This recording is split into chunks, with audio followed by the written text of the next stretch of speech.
Hello everyone. Um, Welcome to the second part of consumer perception. I think you all must have gone through the first part of consumer perception, in which we have discussed about the definition and meaning of perception, what is the role of stimuli in creating a perception, and what is the importance of studying consumer perception very specifically in terms of understanding the consumer buying behavior, and what is the role of perception in terms of creating a specific image in the mind of the consumer, which can help the marketer to design their marketing strategies. So I will take you to the next session of consumer perception, which clearly highlights the entire perception mechanism. What are the different sub processes of perception?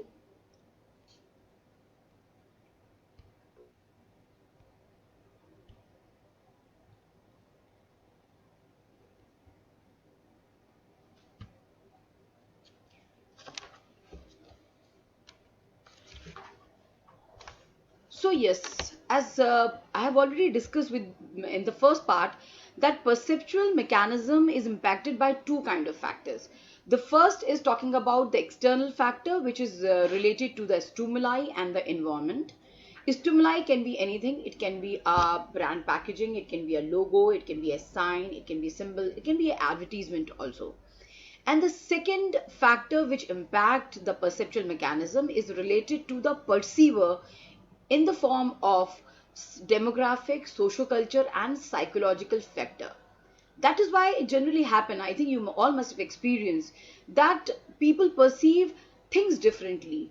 We have seen this same stimuli, but we are able to differ depending upon these internal factors which impact the final perception process. There are three sub processes of perception, as I have already shared with you in the last class: perception selection, organization, and interpretation. So day in and day out, we all experience so many stimuli at that point of time. And the choice of stimuli in the very first stage, what we talk about perceptual selection, it differs depending upon the psychological aspect of the consumer related to the time, the need, whatever things we are looking forward for. So as you can see on the screen itself, that the perception process started first of all with the stimuli. Marketer can use any of the stimuli impactive any five sensory organs like sight, sound, smell, taste, and texture. As soon as the perceiver receives the stimuli with the help of any of the sensory organ, the sensory receptor in the mind, they get sensation and attention to the specific stimuli. So this is all about the selection, the first stage. Second is talking about interpretation. So in the mind itself, whenever a perceiver select a specific stimuli, they interpret the specific stimuli, whatever they receive on that part in the mind itself. And final is talking about the response, which we talk about the action, that how a perceiver or a consumer responds to the specific stimuli. So basically, once again I repeat it, so there are three basic sub processes, that is selection, organization, and interpretation. If you talk about the entire perceptual process, it happens in four component or the four ways. That is, first of all, the input in terms of stimuli. Second is the entire perception mechanism that I have already shared with you, three sub processes: selection, organization, and interpretation, which will lead to output. Output is talking about what either the consumer or the perceiver is able to build a positive um, perception regarding a specific stimuli, or it can be a negative. If the output is positive, if a consumer is able to build a strong positive perception toward a specific stimuli, and obviously the behavior will be positive.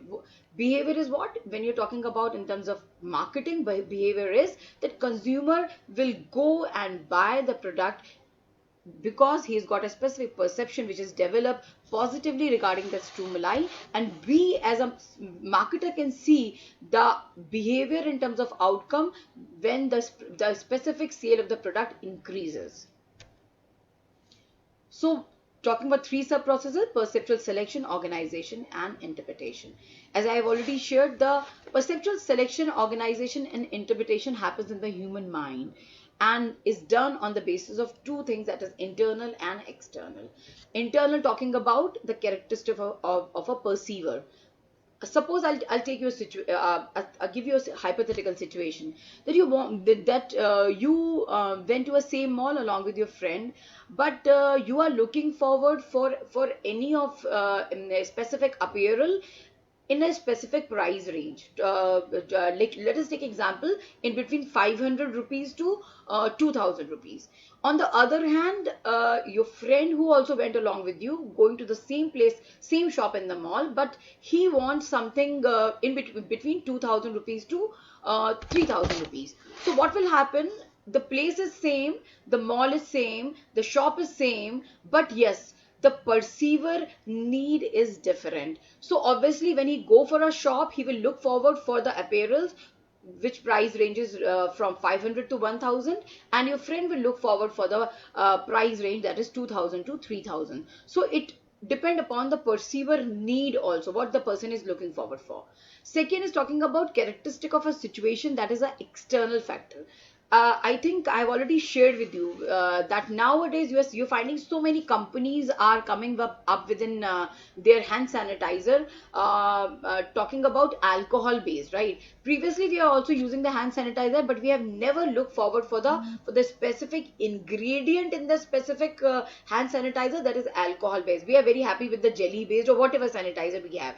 So that is once again a situation based, because situation is you are reading everywhere, you're finding it out that in hand sanitizer presence of alcohol is very much, because it will hamper the growth of virus, right? So this is the situation based. That is why your perception regarding to the sanitizer which is having alcohol will be more positive rather than the general sanitizer which are not having alcohol.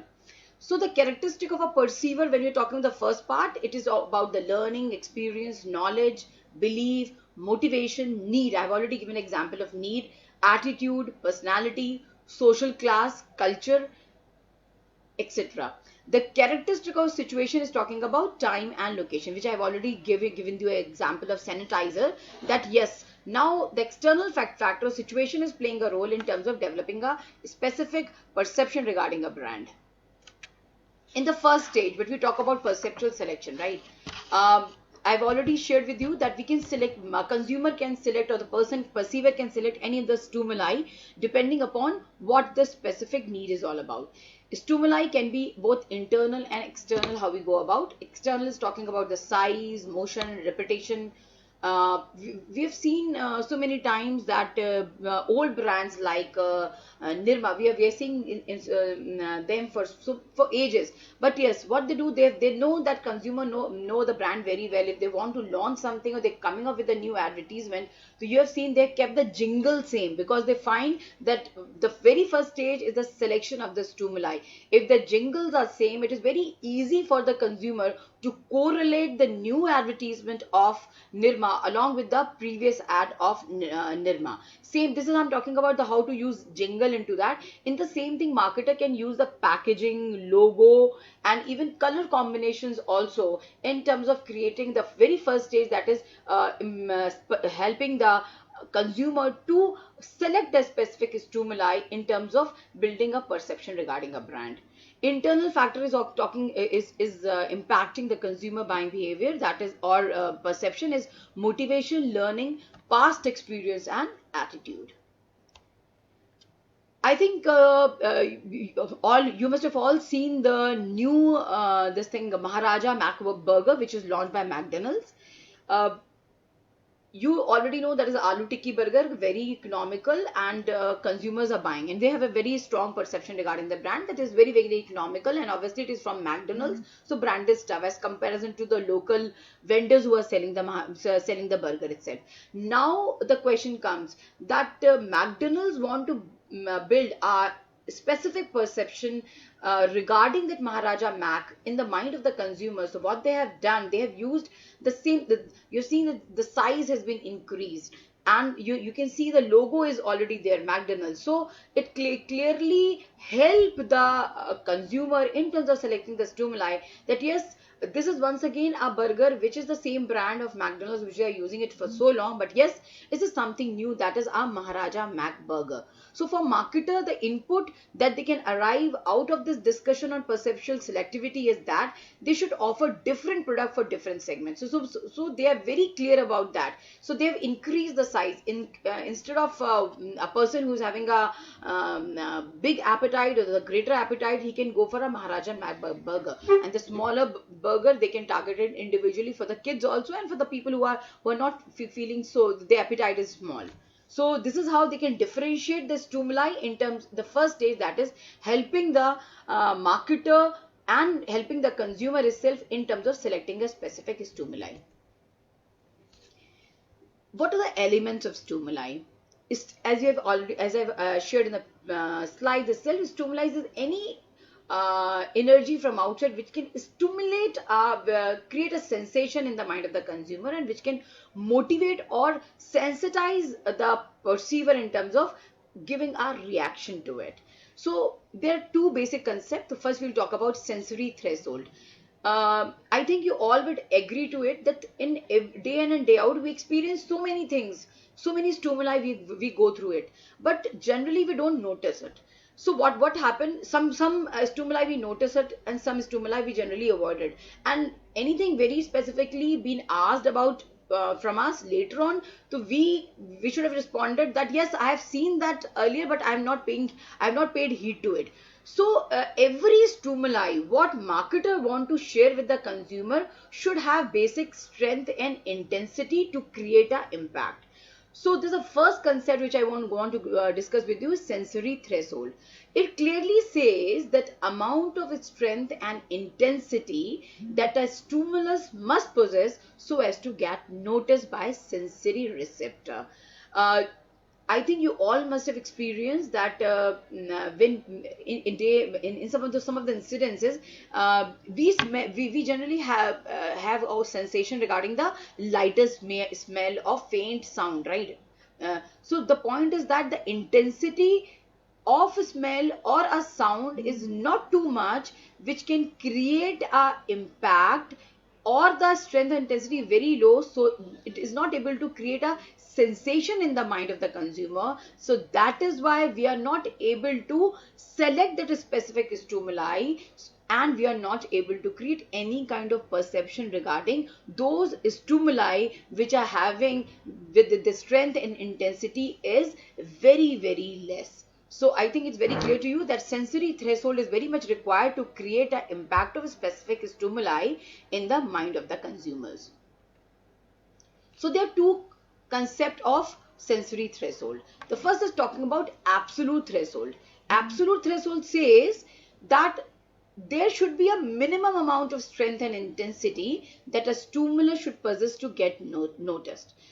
You must have seen that if some companies launches a new packaging of a brand, or they are offering something extra like 20% extra or 30% extra, they always write that thing in a bold letter, bigger font, and in different colors also, so that is able to create a specific impact in the mind of the consumer. They're able to see that, the sensory organs are able to perceive it, so that the first stimuli is able to get noticed by the consumer, and they are able to select that specific stimuli.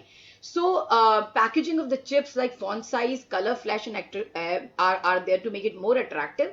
So the intensity and the strength of that specific stimuli is at that specific level where the consumer can able to notice that. And if the strength and intensity is below that specific level, suppose this is the absolute threshold, right? If here everybody notice the specific strength and intensity of the stimuli, and if marketers offer or present any of the stimuli which is below the threshold level, so what will happen? It will not be noticed, because this is the absolute threshold where every marketer should need to work upon. If you get over or above it, it is well and good, everybody will get to notice, but this is the minimum level. So marketers should keep in mind that they should try to offer the stimuli which is actually matching with the absolute threshold level.